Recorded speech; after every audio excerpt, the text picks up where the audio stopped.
On a Tuesday morning, the skies above Tel Aviv and Haifa were suddenly transformed into a battlefield. What began as a quiet dawn was shattered by the roar of explosions and the sight of fire streaking across the horizon. Residents awoke to the terrifying sound of air raid sirens, their cityscapes illuminated by the flashes of incoming missiles and the glow of burning buildings.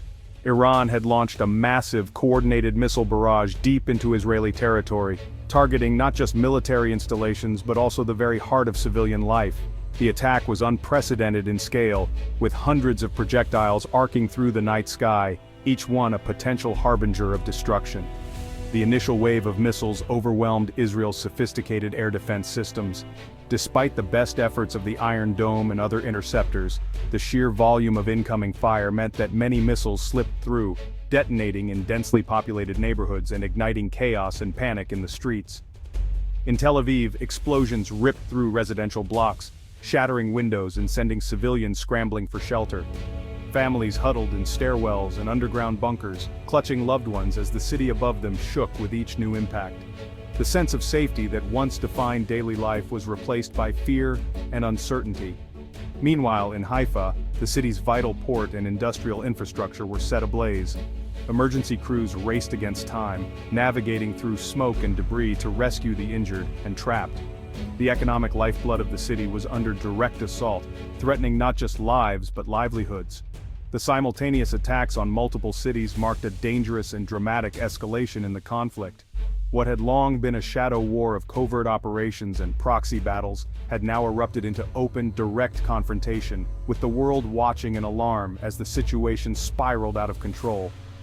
Israel's Iron Dome managed to intercept many of the incoming missiles, its bright counter-missiles lighting up the sky, but the relentless barrage meant that some warheads inevitably broke through, leaving behind scenes of devastation, collapsed buildings, burning cars, and shattered lives. Streets were littered with debris and broken glass. Emergency lights flashed as first responders worked tirelessly amid the chaos. The wail of sirens became a constant backdrop, and a heavy sense of dread settled over the region as people wondered if the worst was yet to come. Iran's message was unmistakable. It possessed the reach and resolve to strike at the very core of Israel's identity and economic power. The attacks targeted not just military assets but also the symbols of Israel's prosperity and resilience, sending shockwaves through the nation and its allies. As night fell, Israeli cities remained on high alert. Military vehicles rumbled through the streets, and residents braced themselves for what might come next. The world watched anxiously, knowing that the conflict had entered a terrifying new phase, one that could reshape the future of the entire region. News of Iran's assault sent shockwaves worldwide, dominating headlines and interrupting regular programming on major news networks. The sudden escalation caught many off guard, with anchors and analysts scrambling to provide updates and context as the story unfolded in real time. In capitals from Washington to Moscow, lights burned late into the night as leaders and advisors gathered for urgent meetings. Security was visibly heightened around key government buildings, and diplomatic corridors buzzed with activity as officials sought information and weighed their options. The United Nations Security Council convened in an emergency session, with diplomats from around the globe voicing deep concern. Most nations condemned Iran's actions, warning that the attack risked igniting a much larger regional war. Heated debates broke out over the appropriate response, with some calling for immediate sanctions and others urging dialogue. G7 leaders quickly issued a joint statement, reaffirming their support for Israel's right to self-defense. At the same time, they urged all parties to exercise restraint, emphasizing the catastrophic consequences that a wider conflict could bring, not just to the Middle East, but to global stability. In the Middle East, anxiety was palpable. Regional powers, especially neighboring Arab states, watched events unfold with growing alarm. Many feared that the violence could spill across their borders, destabilizing already fragile societies and economies.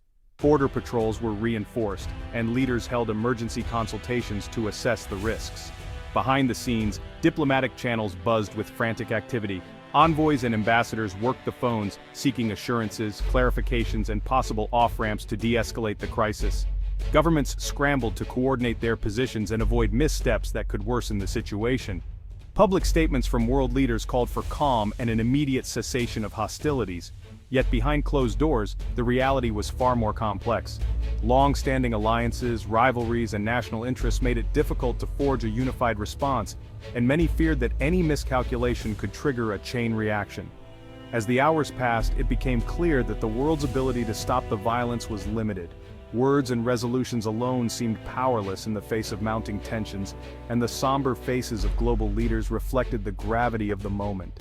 Meanwhile, Israel prepared its next move, with military units on high alert and government officials monitoring the situation closely.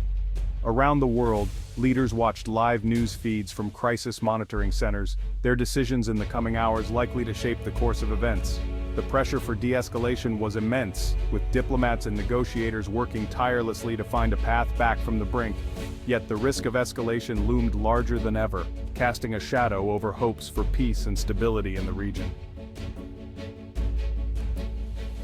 In Washington, the Iranian attack triggered a policy crisis. The White House condemned Iran and pledged support for Israel, but stopped short of promising U.S. military action. Congress was divided. Some demanded strikes on Iran, others warned against another Middle East war. Debates raged over presidential war powers and the risk of escalation. The U.S. moved military assets to the region as a deterrent, while diplomats worked to build a coalition against Iran. America's messaged support for Israel, a warning to Iran, and a desperate effort to avoid a regional catastrophe. The administration walked a tightrope, balancing alliance, restraint, and domestic political strife. Beneath the headlines, civilians in Israel and Iran bore the brunt of the conflict. In Israel, air raid sirens forced families into shelters, schools closed, and daily life ground to a halt. Parents struggled to comfort terrified children as hospitals filled with the wounded. The economic toll was immediate, with lost wages and shuttered businesses. In Iran, Israeli strikes near military targets brought fear and hardship to ordinary people already suffering under sanctions.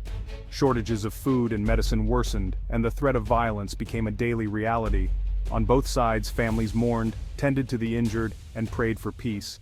The war's true cost was measured in shattered lives and lasting trauma. Ordinary people, not governments, paid the highest price. In Tel Aviv, the night was shattered by the sudden roar of a missile, its impact tearing through an apartment building and leaving devastation in its wake. Families who had gone to bed expecting another ordinary night found themselves trapped beneath concrete and dust, their lives upended in an instant. The city's sirens wailed, echoing through the empty streets as neighbors rushed to help, and rescue workers braved the darkness, searching for survivors amid the chaos and destruction. Paramedic Maya, exhausted but determined, described the harrowing moments as she crawled through the rubble. She found a father who had shielded his young daughter with his own body, a small but powerful act of heroism that spoke volumes about the strength of the human spirit in times of crisis. Around them, volunteers distributed blankets and water, and strangers became family as they comforted one another, united by shared fear and hope. In Haifa, dockworker Ahmed wandered through the ruins of the port where he had worked for years. The destruction was more than physical. It was a blow to the heart of the community. He mourned not just the loss of jobs and livelihoods, but the sense of belonging that had been fractured overnight. The port, once bustling with life, now stood silent, a stark reminder of how quickly everything can change. The violence tore at the social fabric, but it also brought people together in unexpected ways. Grieving families hugged on the streets, community members gathered at vigils, and children drew peace signs on the pavement, hoping for a better future.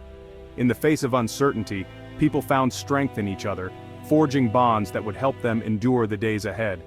In Iran's Isfahan, student Farhad recounted the terror as explosions shattered the quiet of his neighborhood.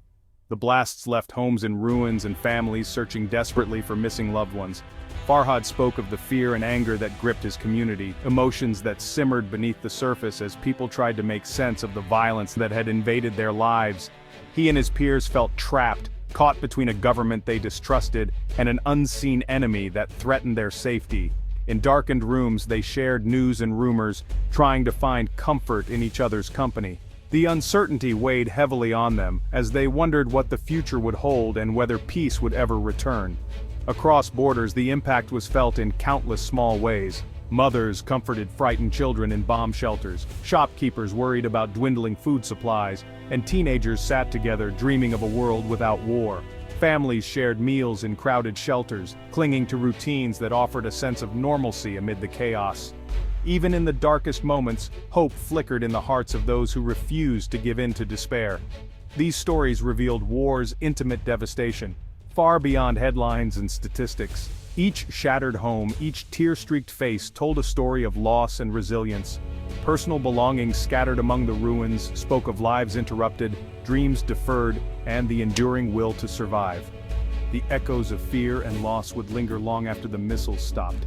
Empty playgrounds and abandoned streets stood as silent witnesses to the trauma endured by those who called these places home. Memorial candles flickered in the night, honoring the memories of those lost and the hope that someday, peace would return.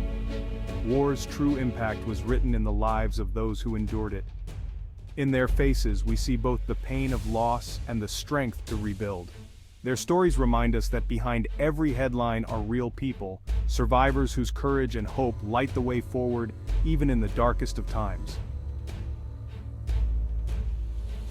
The conflict sent oil prices soaring, rattling global markets from Tokyo to New York. Fears of disruption in the Strait of Hormuz, a vital oil choke point, triggered panic in energy markets.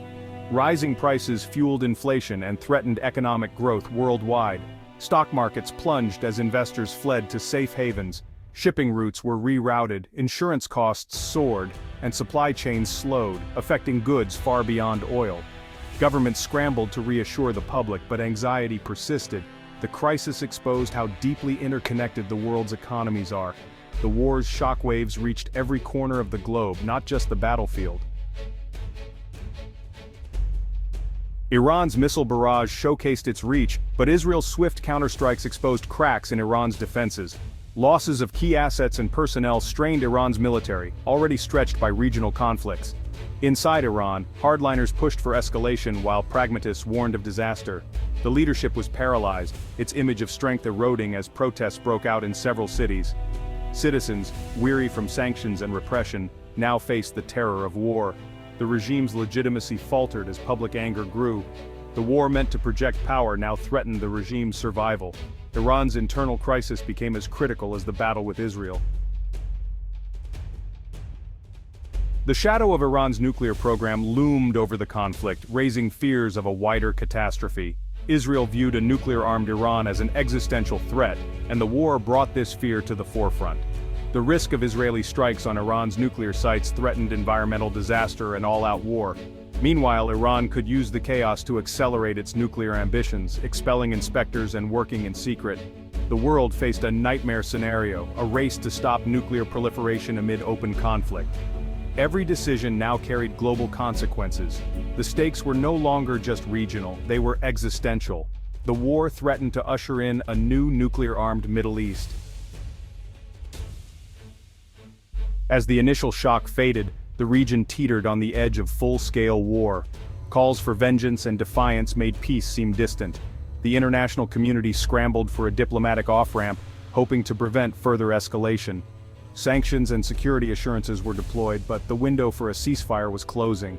Core issues, nuclear ambitions, regional influence, and security remained unresolved. Without real solutions, any pause would be temporary. The crisis was a stark warning. Unchecked tensions can explode with global consequences. The world watched, hoping for wisdom over war.